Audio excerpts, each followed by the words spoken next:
teman-teman, dari Sabang sampai Merauke. Petani-petani muda yang luar biasa. Saya kali ini lagi jalan-jalan di sekitaran tambak ini. Tambak di sekitaran tambak saya. Ya, jadi memang ada beberapa hal yang menjadi kendala di daerah sini, yaitu tambak-tambak teman-teman petani ikan nila bandeng di sini itu tidak memenuhi standar menurut saya.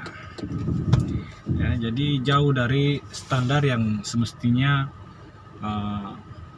ikan peliharaan ataupun udang itu bisa tumbuh dengan baik. Ya, itu menurut saya. Jadi mungkin menurut teman-teman yang lain atau yang tinggal di sini itu sudah bisa maksimal. Tetapi menurut saya itu sangat-sangat jauh dari standar yang seharusnya ya. Contohnya seperti ini teman-teman. Ini ya. Jadi tambak petani-petani tradisional di sekitaran saya ini, yang tambak mereka itu hanya dalamnya itu sekitar 3 meter dari pematang. Jadi tengahnya itu rata aja. Sama saja dengan dengan dataran sebelumnya. Jadi memang nggak digali gitu. Jadi yang digali itu hanya keliling saja pinggir empang sekitar 3 meter keliling tuh. Jadi kalau misalnya kedalamannya 70 cm atau 1 meter di dekat pematang, jadi yang di tengah-tengah tuh rata saja. Iya, rata aja tuh teman-teman tuh kan rumputnya kelihatan kan. Jadi yang ada airnya dalam itu hanya di pinggir pematang aja tuh. Nah, jadi kalau misalnya yang pinggir pematang itu kita isi misalnya kedalaman 1 meter ya, 1 meter, otomatis yang di tengah itu kedalamannya hanya sekitar 30 cm. Nah, itu sulit untuk perkembangan ikan ataupun udang, nggak bisa. Apalagi dalam kondisi hutan-hutan kayak begini, ya kan? Yang ditempati ikan ya cuma di pinggir itu saja. Kalaupun misalnya mereka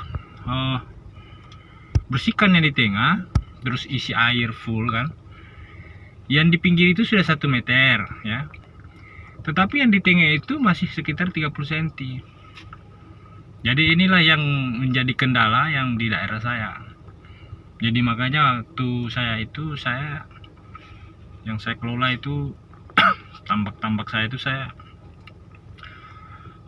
rehab semua, karena tidak bisa menghasilkan percuma kita mengeluarkan dana besar ya kan. Nggak main teman-teman ya. Ini nggak main. Kalau budidaya udang atau ikan itu biayanya bukan main. Mulai dari tahap persiapan lahan, persiapan airnya, perawatannya, pakannya itu bukan uang sedikit. Nah, kalau seperti ini, mereka itu sudah sangat senang kalau bisa dapat 300-200 kilo. Itu sudah merasa berhasil. Padahal kalau kalkulasinya itu rugi. Nyonyor bandar. Aduh, batuk teman. Jadi seperti itu teman-teman ya, di lokasi saya itulah faktanya. Jadi saya termasuk ibaratnya orang-orang mungkin menganggap bahwa ngapain gitu ya. Padahal memang sebenarnya harus begitu. Jadi kalau kita ingin ibaratnya mancing ya. hobi mancing seluruh Indonesia. Jadi ibaratnya kita mau mancing, ya, mancing sesuatu yang besar, maka kita harus memberikan pakan umpan pula yang besar. Kalau kecil umpannya, ya gitu-gitu aja, ya kan gitu ya. Nah seperti itulah kira-kira juga. Jadi memang harus kita korban biaya, ya walaupun memang sebenarnya tidak semua bisa merealisasikan itu, namun memang banyak hal-hal yang bisa kita perjuangkan. Nah disitulah juga pentingnya sebenarnya pemerintah, ya, dengan dinas kelautan dan perikanan. Jadi mestinya aktif, karena lahan di sini itu ada sekitar 300.000 hektar, ya. 300 hektar, ya, 300 hektar yang semua sudah bermodel tambak seperti ini, ya. Semua tambaknya itu seperti ini, 90% itu seperti ini. Jadi hanya beberapa orang yang istilahnya ya anggaplah 10% itulah yang sepemikiran dengan saya. Bayangkan ya, bayangkan dari 300 hektar lebih itu, ya, yang senior-senior ya, hanya sekitar ya 7-10% yang sepemahaman dengan saya, yang istilahnya ingin segera rehab empang mereka, dengan alasan seperti yang saya sampaikan tadi, bahwa ikan tidak bisa tumbuh dengan baik, berkembang dengan baik kalau kondisinya seperti ini. Nah, kendalanya juga di sini kalau airnya sedangkal seperti itu kalau malam kan burung banyak ya. Burung itu makan, masuk di tambak itu makan ikan di dalam tuh, ya. Jadi habis. Jadi tiap hari kita pupuk, kasih suplemen apa semacam pakan. Pas begitu panen, loh kok tinggal segini hasilnya, karena itu habis kena burung, makan burung itu, burung karena dangkal di tengah, yang di tengah dangkal. Jadi walaupun airnya di pinggir sudah dalam, tapi di tengah tetap dangkal 20-30 cm burung makan. Nah, jadi seperti itu ya teman-teman ya. Agak sulit, tidak segampang yang banyak orang pikirkan, bahwa berbudidaya memang sangat-sangat sulit teman-teman. Apalagi dengan kondisi lahan seperti ini, teman-teman bisa lihat sendiri. Nah, ini saya pakai HP ya teman-teman ya, biasa YouTuber miskin. Jadi ya setidaknya bisa berbagi lah ya teman-teman ya, walaupun hanya pakai HP. Nah seperti inilah dangkalnya, ya kan. Nah sekarang itu ada alat, tapi dia pakai alat kecil. Nah itu hanya bisa di pematangannya tuh, terus dia nggak bisa turun. Jadi kalau kayak kemarin saya punya kan, saya pakai alat berat besar tuh, eskavator besar. Nah, itu bisa turun ke bawah. Jadi semua tengahnya itu diratain dan pematang bisa tinggi. Nah kalau ini yang kecil begini hanya bisa di pematang aja setengah mati teman-teman, sudah tenggelam itu.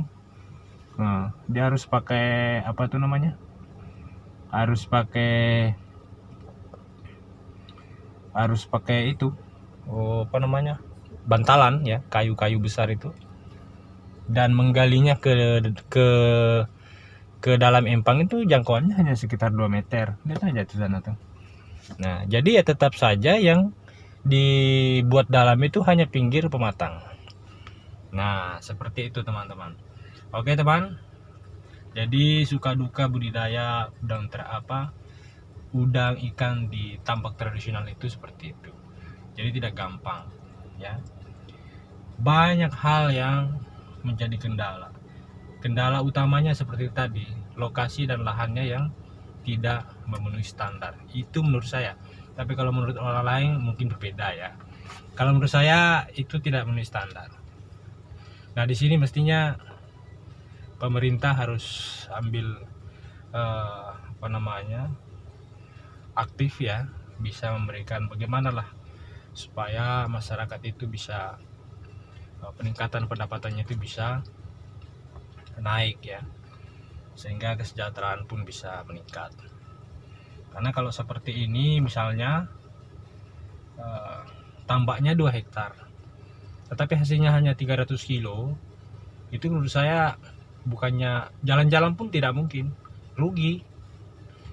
Bayangkan kalau nila kan misalnya 4 bulan dipupuk, dibersihkan, segala macam, solarnya kasih masuk air dan sebagainya, panen cuma 300 kilo, harganya cuma paling tinggi 30.000, 35 ya, otomatis hanya sekitar 10 juta, biayanya jauh sekali ya. Jadi seperti itu teman-teman